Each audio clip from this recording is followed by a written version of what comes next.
মমতা দিও বেছে নিক, কি করবে? অভিষেককে নিয়ে থাকবে, না আমার মতো যারা অভিষেকের প্রতি যারা ক্ষুব্ধ তাদের নিয়ে থাকবে?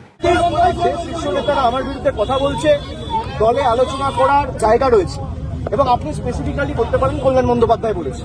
কল্যাণ বন্দ্যোপাধ্যায়ের অধিকার রয়েছে আমাকে নিয়ে কথা বলার, কল্যাণ বন্দ্যোপাধ্যায়ের অধিকার রয়েছে আমাকে নিয়ে চারটে কটু কথা বলার। কল্যাণ বন্দ্যোপাধ্যায় আমাকে ছোট থেকে মানুষ করেছে, আমি বড় হতে দেখেছি।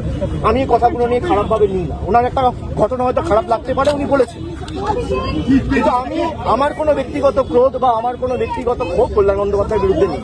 আমি যদিও আমি দেখছি মিডিয়া অনেক কিছু বেরিয়েছে, আমায় কি প্রশ্ন করেছে তদন্তকারী সংস্থার কাছে আর আমার সাথে কি আলোচনা হয়েছে, এটা মিডিয়ায় চলে আসছে। এবং আমি বাড়ি ফেরার আধ ঘন্টার মধ্যে আমাকে প্রথম প্রশ্ন কি করা হয়েছে, আমাকে দ্বিতীয় প্রশ্ন কি করা হয়েছে, আমাকে তৃতীয় প্রশ্ন কি করা হয়েছে, আর উত্তরে আমি কি বলেছি, সব আমি দেখছি মিডিয়ায় রিপোর্ট হয়ে গেছে। আমি এটা নিয়েও আগামী দিন হাইকোর্ট মুভ করব। আমি যখন তদন্তে কি আলোচনা হয়েছে কারোর সাথে আলোচনা করছি না, তার মানে আমি ধরে নিতে পারি তদন্তকারী সংস্থার কাছ থেকে মিডিয়ায় এই খবরগুলো লিক হচ্ছে। যদি লিক হয়ে থাকে ইনভেস্টিগেশনের উদ্দেশ্য তো ঠিক নয়। সুতরাং আমি বারবার তদন্তকারী সংস্থা যেখানে আমাকে ডেকেছে আমি গেছি। আমি যদি কলকাতায় উপস্থিত না থাকি আমি তো যেতে পারি না। আমার সামর্থ্য অনুযায়ী যেখানে যখন প্রয়োজন হয়েছে যে মামলায় ডাকুন। আর এখন সরকার পাল্টেছে, এরা বিভিন্নভাবে মামলায় আমাকে ট্যাগ করবে। আমি শুনেছি যে মামলায় আজকে আমাকে নোটিশ দিতে এসছে, আমি বলেছি 4 তারিখের পর ডিজে বাজে।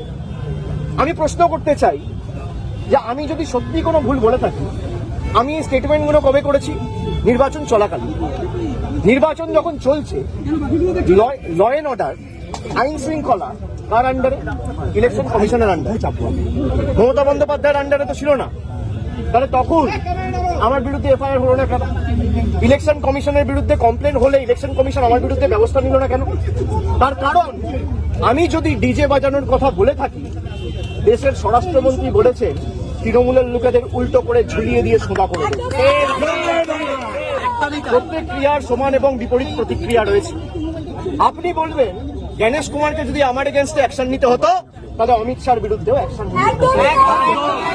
অমিত শাহর বিরুদ্ধে অ্যাকশন নেবার ক্ষমতা ইলেকশন কমিশনের নেই, তাই আমার বিরুদ্ধেও অ্যাকশন নিতে পারেনি। সরকার বদলেছে, এখন মামলা হয়েছে। তাহলে আমার বিরুদ্ধে যদি মামলা হয়, আমি ডিজে বাজাবো বলে, তাহলে অমিত শাহর বিরুদ্ধে এফআইআর হবে না কেন? আমরা তো কোর্টে মুভ করবো।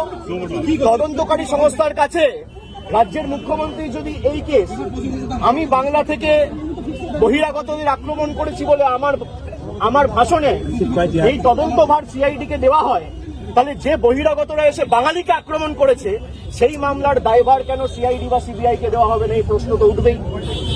এই প্রশ্ন তো এড়িয়ে যেতে পারে না। আপনারা এসব চাপের রাজনীতি, দল ভাঙানো আমরা অনেকদিন ধরে দেখছি। এসব করে কোনো লাভ নেই। 30 লক্ষ মানুষকে আপনারা ভোটার তালিকার বাইরে রেখে ভোট করেও তৃণমূল 41% ভোট পেয়েছে। 2,60,00,000 ভোট তৃণমূল কংগ্রেস পেয়েছে। তাদের প্রতিনিধিত্ব তৃণমূল কংগ্রেস করবে। এক চুল জায়গা তৃণমূল কংগ্রেস ছাড়বে না। থমকে চমকে সিআইডি দিয়ে, সিবিআই দিয়ে, দল ভেঙে, উৎসাহ করে, গায়ের জোরে কর্মীদের মিথ্যা মামলায় ফাঁসিয়ে ফলস কেসে ইমপ্লিকেট করে, পার্টি অফিস দখল করে, বাড়ি ভেঙে, ঘর জ্বালিয়ে তৃণমূল কংগ্রেসকে দমিয়ে দেবো। সিপিএম এর বিরুদ্ধে লড়াই করে 34 বছরের জগদ্দল পাথরকে সরিয়ে তৃণমূল কংগ্রেস ক্ষমতায় এসছে মানুষের আশীর্বাদ। 2011 সালের পরিবর্তন আর 2026-এর পরিবর্তনটা খালি একটু তুলনা করুন। মানুষের মধ্যে কোনো আবেগ নেই, স্বতঃস্ফূর্ততা নেই। 8টার পর রাস্তা শূন্য, ফাঁকা। বিজেপি বিজয় মিছিল বার করতে পারছে না। যারা বড় বড় ভাষণ দিচ্ছেন, আমি বলবো রাজনৈতিক ভাবে মোকাবিলা করুন। মানুষ যদি আপনাদের জিতিয়ে থাকে, মানুষের জন্য কাজ করুন। মানুষ বুলডোজারের জন্য ভোট দেয়নি, মানুষ কর্মসংস্থানের জন্য ভোট দিয়েছে, শান্তি শৃঙ্খলা সম্প্রীতির জন্য ভোট দিয়েছে।